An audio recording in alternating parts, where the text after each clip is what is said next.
Welcome to Prakhar Academy. Prakhar Academy presents the world affairs. शुरुआत होती है मोटिवेशनल थॉट के साथ। To change your life you need to change your priorities. तो अगर आप अपनी प्राथमिकताओं को बदलते हैं, यानी जो आपको करना है उसके अनुसार अपनी जो प्राथमिकताएं हैं उनका आप एक क्रम बनाकर रखते हैं, तभी आपके जीवन में कोई परिवर्तन संभव है। तो इसी विचार के साथ हम आगे बढ़ रहे हैं और हमारा पहला प्रश्न है, India inequality report 2021, India's unequal health care story किस संस्था के द्वारा जारी की गई? तो आपको पता होगा ये किसके द्वारा जारी की गई है? ऑक्सफैम इंडिया के द्वारा। किसके द्वारा? ऑक्सफैम इंडिया के द्वारा। तो ऑक्सफैम इंडिया क्या कह रहा है इस रिपोर्ट में? उसने ये कहा कि भारत में जैसे अलग अलग वर्ग हैं, जैसे धार्मिक वर्ग हो गए, जातियां हो गई, लैंगिक आधार पर वर्गीकरण हो गया, तो इन वर्गीकरण के आधार पर ही अगर हम हेल्थ इंडिकेटर्स की बात करें तो उन्होंने कहा कि भाई हमारे अनुसार जब हमने सर्वे किया तो यहाँ पर असमानताएं देखने को मिली हैं। वो असमानताएं क्या हैं कि भाई जो सामान्य वर्ग है उसमें यानी सचेतता थोड़ी ज़्यादा है, इसलिए उन लोगों के जो हेल्थ इंडिकेटर्स हैं उसके बेसिस पर उनकी स्थिति, सामान्य वर्ग के लोगों की स्थिति जो है वो अनुसूचित जाति और अनुसूचित जनजाति के मुकाबले में हेल्थ इंडिकेटर्स के बेसिस पर कमजोर है। यानी अनुसूचित जाति और अनुसूचित जनजाति की स्थिति खराब है, जबकि सामान्य वर्ग जो है उसकी स्थिति ठीक है। शायद लिखने में कुछ गलती रही है। दूसरी तरफ हिंदू कम्युनिटी के मुकाबले मुस्लिम कम्युनिटी के पुरुषों की स्थिति भी खराब है। ठीक है। और लैंगिक आधार पर यह कहा जा सकता है कि पुरुषों के मुकाबले महिलाओं की स्थिति और भी बदतर हो गई है। यानी कहने का मतलब यह है कि जो आपका हम बात करेंगे कि जितना ज़्यादा एजुकेशन बढ़ेगा, जितना ज़्यादा अवेयरनेस बढ़ेगा, तो उतना ज़्यादा आदमी अपनी हेल्थ को लेकर के कॉन्शियस होता है। और जब वो हेल्थ के लिए कॉन्शियस नहीं होगा तो बट ऑब्वियस है कि जब आप सर्वे करेंगे तो ऐसे लोगों का जो हेल्थ स्टेटस होगा वो थोड़ा सा पुअर दिखाई देगा, जो लोग अपने ऊपर ध्यान नहीं देंगे। चलिए खैर अगले प्रश्न पर बात करते हैं। यूट्यूब पर लाइव कार्यवाही प्रदर्शित करने वाला देश का पहला हाई कोर्ट कौन सा बना है जिसने लाइव प्रसारण किया है अपनी एक्टिविटीज को? तो ये गुजरात है। ये गुजरात का हाई कोर्ट है। गुजरात हाई कोर्ट की पहली ऐतिहासिक पहल इसमें हुआ क्या है? 18 कोर्ट रूम थे जिसमें की कार्यवाही लाइव स्ट्रीमिंग हुई है। उसमें हाई कोर्ट के यूट्यूब चैनल को तकरीबन 48 लाख व्यूज मिले, यानी इतने लोग उन्हें देख रहे थे। लाइव भी 80 to 90 लोगों ने उन्हें देखा है। ठीक है। तो ये आप देख सकते हैं गुजरात हाई कोर्ट का live streaming. The Gujarat High Court is the first court in the country to make the proceeding accessible to all through the live streaming, as the courts are functioning through virtual mode only since the COVID-19 pandemic set in last year. As Gujarat High Court starts live streaming, the two judges stay away.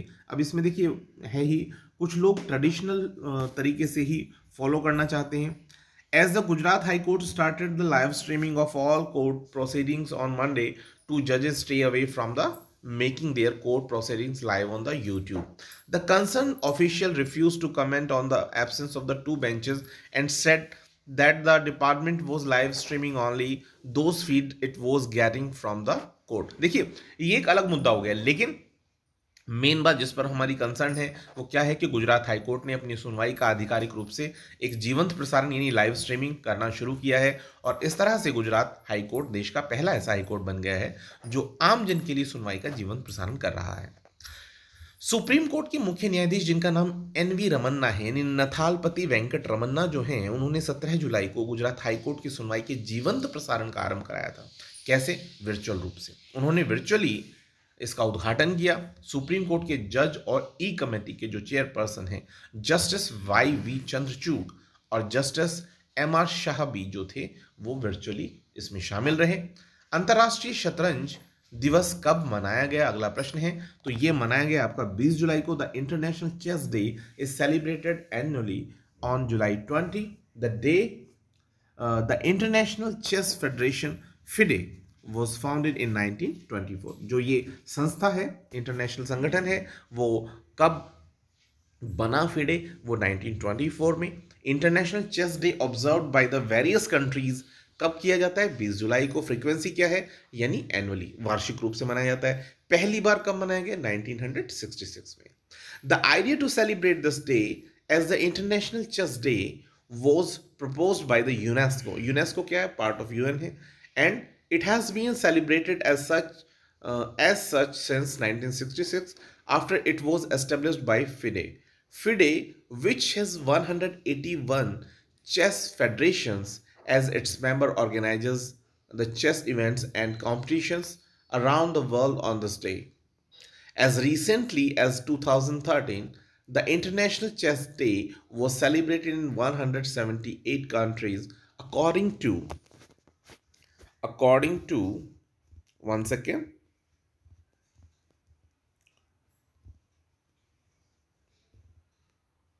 Yeah. The day is celebrated by many of the 605 million regular chess players around the world. A 2012 YouGov poll showed that a surprisingly stable 70% of the adult population has played chess the some point during their lives. This number hold at approximately the same level in countries as diverse as the US, UK, Germany, Russia and India. तो आप देख सकते हैं कि कितने देशों में ये बहुत ज़्यादा पॉपुलर है और कितना महत्वपूर्ण है। अगला प्रश्न आता है, हाल ही में नोरो वायरस के संक्रमण से प्रभावित होने वाला जो देश बना है वो कौन सा देश है? तो मैं आपको बता दूं, ये है आपका यूनाइटेड किंगडम। तो यूनाइटेड किंगडम के बारे में हम बात कर रहे हैं कि in the 5 weeks since the end of the May 154 cases of the norovirus has been recorded in the country according to the Public Health England. और जब इतने लोग पाए गए हैं तो जो सीडीसी है आपका, सीडीसी तो आपको पता ही होगा, सीडीसी होता है centre for the disease control and the prevention, जो है उसने क्या किया, उसने लिस्टेड किया कि भाई कौन कौन से सिम्टम्स हैं इसके पहचानने के लिए नोरो वायरस के। तो उन्होंने कहा कि डायरिया, वॉमिटिंग, नोशिया और स्टमक पेन, ये सब इसके सिम्टम्स हैं जो देखे गए हैं। ठीक है। The United kingdom which has relaxed the corona virus restriction is now reporting an outbreak of the norovirus. The Public Health England PHE recently issued a warning after finding a jump of norovirus cases during a routine surveillance. तो ये बात सामने आई है UK के अंदर। तो इसके मैंने आपको बता ही दिया ऑलरेडी कि इसमें जो संक्रमण होता है उस संक्रमण में क्या सिम्टम दिखाई देते हैं, उल्टी और दस्त दिखाई देते हैं, के लक्षण दिखाई देते हैं। और ये वायरस किसी संक्रमित व्यक्ति से सीधे संपर्क में आने पर, या आपने दूषित जल का सेवन कर लिया है या भोजन का सेवन कर लिया है इस तरह का, तो या कोई ऐसा प्लेस जहां पर पहले से संक्रमण मौजूद था आपने उसे छू लिया है, तो उससे नोरो वायरस जो है वो आप में मतलब आपको इन्फेक्ट कर देता है। अगला प्रश्न आता है, बहुत इंपॉर्टेंट है भी, ये आजकल चर्चा में है कि किस स्पाईवेयर के जरिए भारत के पत्रकारों की जासूसी का दावा किया गया। ये पेगासस है, जिसे बताया जा रहा है इजराइल में विकसित। पेगासस जो है वो क्या है? एक स्पाईवेयर है, यानी एक तरह का जासूसी प्रोग्राम है कि जरिए चर्चित लोगों की कथित फोन टैपिंग को लेकर देश में राजनीतिक आरोप प्रत्यारोपों का तेज दौर चल ही रहा है। आप देख रहे हैं कांग्रेस नेता जो राहुल गांधी, उनके फोन की कथित तौर पर जासूसी किए जाने की बात सामने आई थी और जिसमें कांग्रेस ने सरकार पर तीखा हमला किया था। कांग्रेस ने सोमवार शाम को एक प्रेस कॉन्फ्रेंस की और गृह मंत्री अमित शाह जी को बर्खास्त करने और प्रधानमंत्री नरेंद्र मोदी की जांच करने की बात की थी। वहीं केंद्र सरकार और भारतीय जनता पार्टी ने कांग्रेस के आरोपों को शर्मनाक, मर्यादा विहीन और कथित टैपिंग मामले को अंतर्राष्ट्रीय साजिश बताते हुए खारिज किया था। ठीक है, ये तो सुना ही होगा आपने। गृह मंत्री अमित शाह ने सोमवार शाम एक बयान जारी करके आरोपों को साजिश बताया और कहा कि विघटनकारी और अवरोधक शक्तियां अपने षड्यंत्रों से भारत की विकास यात्रा को नहीं रोक पाएंगी। ठीक है, मतलब एक दूसरे पर कमेंट्स आए। पेगासस जो स्पाईवेयर है उसके जरिए भारत के 40 से भी ज़्यादा पत्रकारों की जासूसी का दावा किया गया है। पेगासस क्या है, इजराइल का ये स्पाईवेयर काम कैसे करता है, तो इन बारे में हम बात करेंगे। तो ये आप देख रहे हैं दोनों ने अपनी अपनी बात कही है। ये रविशंकर जी हैं जो पूर्व मंत्री रहे हैं आपके, और ये आपके राहुल गांधी। मल्लिकार्जुन खड़गे ने कहा कि लोकतंत्र में विरोधी पार्टी के नेताओं की जासूसी करना खुद के मंत्रियों की भी जासूसी कर रहे हैं और इसका सबूत मिला है हमारे। चलिए खैर हम इतना डिटेल नहीं जाते हैं क्योंकि हम पूरा न्यूज़पेपर नहीं पढ़ रहे हैं। हमें मुख्य बात पर ध्यान देना है कि पेगासस क्या है। पेगासस एक क्या कहते हैं उसको, एक ऐसा मैलवेयर है, एक स्पाईवेयर है जो कि जासूसी के लिए काम आ रहा है। अब सरकार का जो जवाब पेश किया है वो कौन पेश करेगा, जो मंत्री हैं। तो लोकसभा के अंदर जो वैष्णव हैं, जो अभी हाल ही में जिनको मिला है विभाग, तो उन्होंने ब्रीफ किया है कि एक वेब पोर्टल पर कल रात एक अति संवेदनशील रिपोर्ट प्रकाशित की गई जिसमें बढ़ा चढ़ाकर कई आरोप लगाए गए। ये रिपोर्ट संसद के मानसून सत्र के एक दिन पहले प्रकाशित हुई है, जो कि एक संयोग नहीं हो सकता।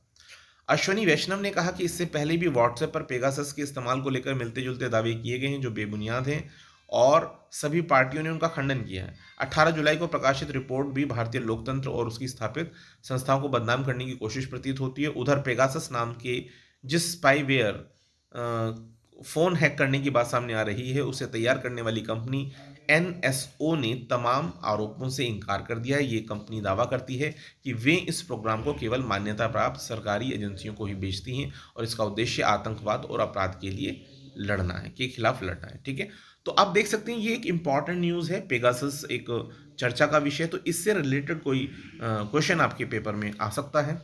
अगला प्रश्न आता है, कादम्बनी गांगुली जिनके 160वें जन्मदिवस पर उनके कार्यों के लिए गूगल ने अपना जो डूडल है उसके माध्यम से उन्हें सम्मानित किया और सम्मान दिया। तो लेकिन आपसे पूछा गया कि वे कौन थी, तो इसके बारे में आपको वैसे पता होगा अगर आपने जीएस का स्टडी किया है। तो डॉक्टर कादम्बनी जो थी, कादम्बनी गांगुली, वो भारत की पहली प्रशिक्षित एक चिकित्सक महिला थी और उन्होंने भारत के महिला अधिकार आंदोलन में भी सक्रिय रूप से हिस्सा लिया था। ठीक है, इसी के लिए गूगल के डूडल के रूप में उन्होंने उसको सम्मान दिया गूगल ने।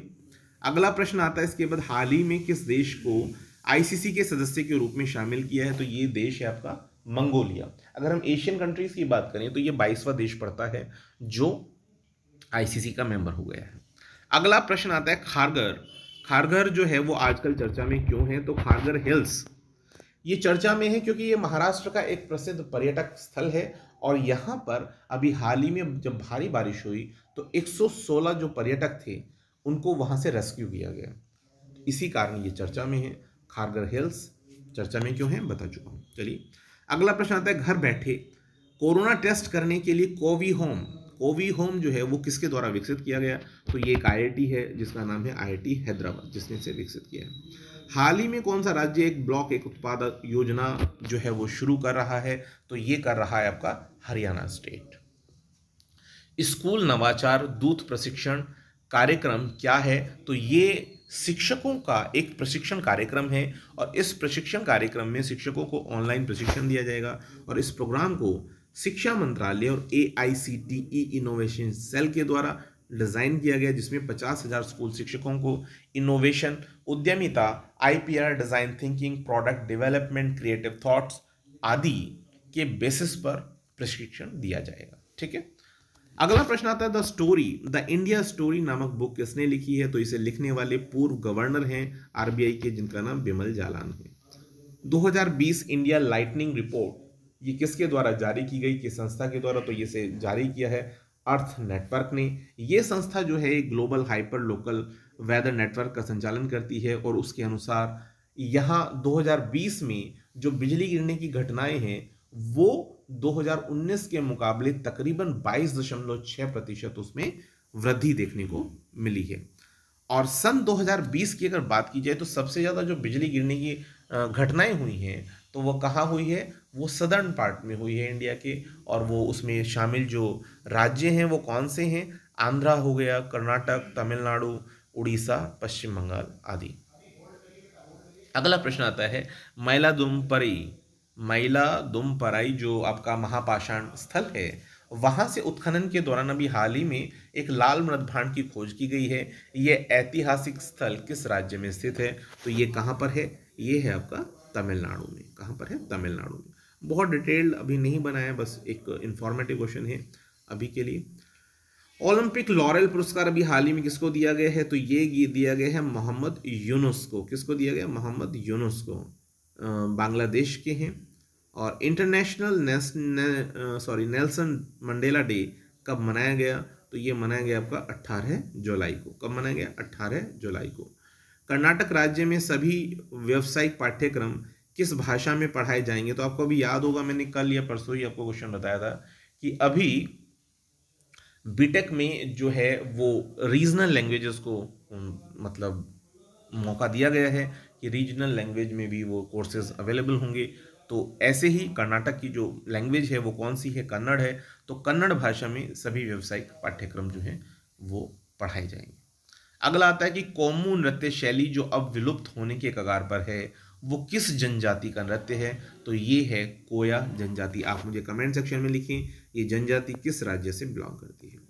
मंकी पॉक्स का मामला आया है अभी सामने, जिसमें पहला मरीज कहाँ मिला है? तो ये है अमेरिका के टेक्सास शहर में। कहाँ पर? टेक्सास शहर में। हाल ही में किसे मोहन बागान रत्न से सम्मानित किया गया? शिवाजी बनर्जी को। ठीक है, तो ये कौन थे? ये गोलकीपर थे और इन्हें मरणोपरांत ये पुरस्कार मिलेगा। पिंक प्रोटेक्शन प्रोजेक्ट किस राज्य की पुलिस के द्वारा चलाया गया या चलाया जाएगा? तो ये आपका केरला राज्य के द्वारा। भारत और किस देश के बीच नई ट्रेन सेवा का सफल परीक्षण किया गया है हाल ही में? तो ये है आपका नेपाल। भारत और नेपाल के बीच जल्द ही पटरी पर ट्रेन दौड़ेगी। बिहार के जयनगर से ट्रेन लाइन जो है वो नेपाल से जोड़ी जा चुकी है और लगभग 619 करोड़ रुपए की लागत से भारत नेपाल मैत्री रेल परियोजना के तहत पहले चरण का काम तेजी से हो रहा है। रविवार को समस्तीपुर मंडल के जयनगर और नेपाल के कुर्था के बीच जो ट्रैक है उस पर ट्रेन का क्या किया गया? स्पीड ट्रायल हुआ।